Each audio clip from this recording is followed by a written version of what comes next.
ચંદનજીભાઈનું tight ચાલી રહ્યું છે બનાસકાંઠા પાટણમાં. એટલે પેલા બે ચોર આવશે અને મંદિર મસ્જિદ હિન્દુ મુસ્લિમ ભારત પાકિસ્તાનની વાત કરશે અને એમને એવું છે કે બધા લપેટમાં આવી જશે. આ વખતે પાટણ અને બનાસકાંઠા એમની લપેટમાં આવવાના નથી એ તમે લખી રાખો. અને પાટણ અને બનાસકાંઠામાં જે પવન છે, જે કરંટ છે લોકોમાં, એનો મેસેજ આખા ગુજરાતમાં બી છે. અને હવે બધા રાષ્ટ્રીય ચેનલ વાળા પૂછવા આવી રહ્યા છે કે એની બેન ચંદનજીભાઈને. ગુજરાતમાં લોકસભા ચૂંટણીના વ્યુગલ વાગી ચૂક્યા છે. તમામ રાજકીય પાર્ટીઓના નેતાઓએ તડામાર તૈયારી પણ શરૂ કરી દીધી છે.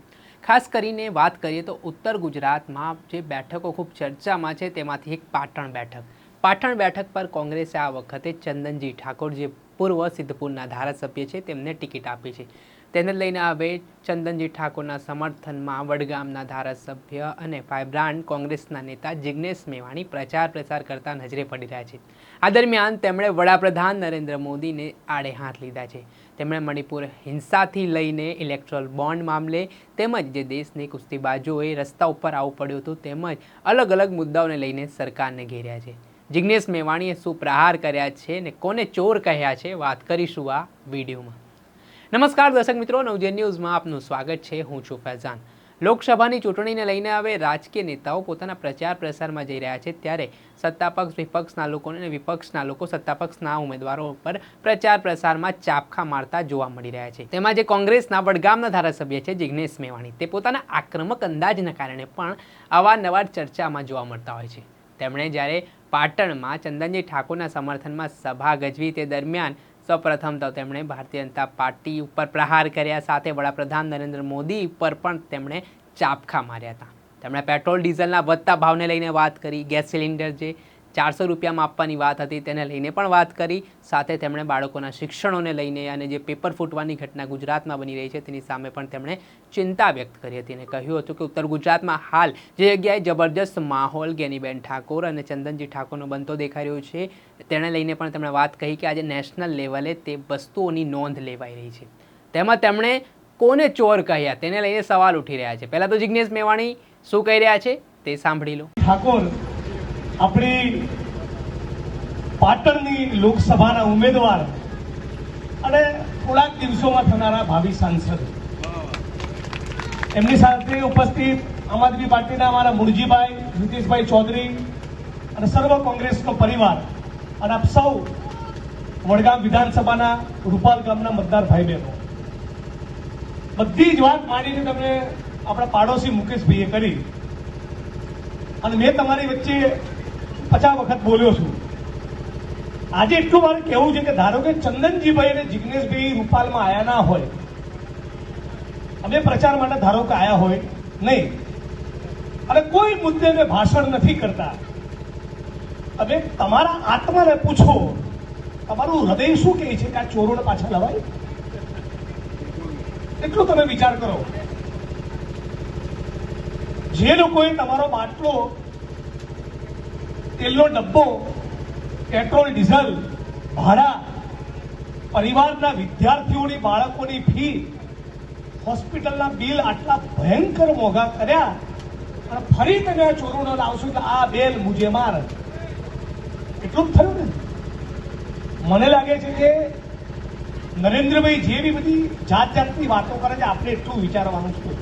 મારા પરિવારનો ચૂલો ચાલો થયો, હું ખેત મજૂર છું એટલું વિચારવાનું, મારી રોજગારી વધી, હું ખેડૂત છું તો મારે વિચારવાનું કે મને ટેકાના ભાવ મળ્યા, મારી આવક ડબલ થઈ, હું વિદ્યાર્થીઓ તો વિચારવાનું કે પેપર કેમ ફૂટી રહ્યા છે, ખાલી પડેલા સરકારી પદોમાં ભરતી કેમ થતી નથી, કેમ નવી રોજગારી મળતી નથી.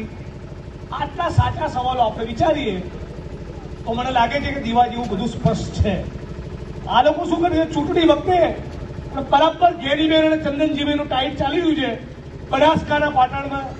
એટલે પેલા બે ચોર આવશે અને મંદિર મસ્જિદ હિન્દુ મુસ્લિમ ભારત પાકિસ્તાનની વાત કરશે અને એમને એવું છે કે બધા લપેટમાં આવી જશે. આ વખતે પાટણ અને બનાસકાંઠા એમની લપેટમાં આવવાના નથી એ તમે લખી રાખો. અને પાટણ અને બનાસકાંઠામાં જે પવન છે, જે કરંટ છે લોકોમાં, એનો મેસેજ આખા ગુજરાતમાં બી છે. અને હવે બધા રાષ્ટ્રીય ચેનલ વાળા પૂછવા આવી રહ્યા છે કે એની બેન ચંદનજીભાઈને શું લાગે છે, બાકી કોઈ પૂછતું નતું. આ ગુજરાતની રાજકીય પરિસ્થિતિની નોંધ લેવી પડી હોય રાષ્ટ્રીય છાપાવાળાએ ચેનલોવાળાએ તો ચંદનજી ઠાકોર અને ગેડીબેને જે માહોલ ઉભો કર્યો એના કારણે આજે તમારા બધાના આશીર્વાદ માંગવા આવ્યા છે. મને રૂપાલ ગામના બૂથમાંથી જેટલા વોટ નીકળ્યા, મારાથી વધારે ચંદનજીને વોટ મળશે તો હું રાજી થઈશ. મારાથી વધારે વોટ ચંદનજી ઠાકોરને મળશે તો હું રાજી થઈશ. અને એના માટે સર્વ સમાજના લોકોના હાથ જોડીને વિનંતી કરું છું, અપીલ કરું છું. પરમા કાકા જેવા વડીલો પણ બેઠા છે, નટુભાઈ પણ આપણા માટે જબરદસ્ત ચૂંટણીમાં ખૂબ દોડ્યા હતા. આપ સૌ વડીલો આગેવાનોએ મહેનત કરી છે, યુવાન મિત્રોએ મહેનત કરી છે. આપ સૌ આ વખતની ચૂંટણીમાં બરાબર વિવેકપૂર્વક જે લોકોએ આટલી ભયંકર બેરોજગારી, મોંઘવારી દેશમાં ઊભી કરી, જેમના રાજમાં આ દેશમાં મણિપુરમાં સ્ત્રીઓને નગ્ન કરીને ફેરવવામાં આવી, જેમના રાજમાં કુસ્તી કરનારી આંતરરાષ્ટ્રીય કક્ષાના મેડલ લાવનારી દીકરીઓએ દિલ્હીમાં ધરણા કરવા પડ્યા કે અમારી પર બળાત્કાર થયો છે, ફરિયાદ લો. અને આ નરેન્દ્ર મોદી એક શબ્દ બોલવા તૈયાર નથી. એની ભાજપ સરકાર મગરું નામ મરી પાડતી નથી. તો આવા માણસોને તમે ફરી લાવશો. આજે પુરુષોત્તમ રૂપાલા જે ક્ષત્રિય સમાજનું અપમાન કર્યું છે, ક્ષત્રિય સમાજનું અપમાન નથી કર્યું, ગુજરાતની અને દેશની દરેકે દરેક બહેનોનું, દીકરીઓનું, માતાઓનું અપમાન કર્યું છે. આવી ભાવના આપણામાં હોવી જોઈએ. તો કાલે ક્ષત્રિય સમાજની બેન દીકરીઓનું અપમાન કરે, આજે આપણી બેન દીકરીનું અપમાન કરશે. બેન દીકરી અને માતા કોઈ સમાજ કે જાતિ કે ધર્મની હોતી નથી.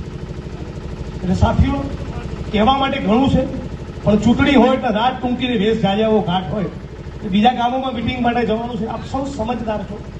જે પણ મિત્રો અહીંયા ઉપસ્થિત નથી એમને કહેજો, આખા તાલુકામાં વિધાનસભાની ચૂંટણી હોય કે લોકસભાની ચૂંટણી હોય, આખા ગુજરાતમાં, તાલુકામાં નહીં આખા ગુજરાતમાં અને દેશમાં 60-65% વધારે મતદાન થતું હોતી નથી.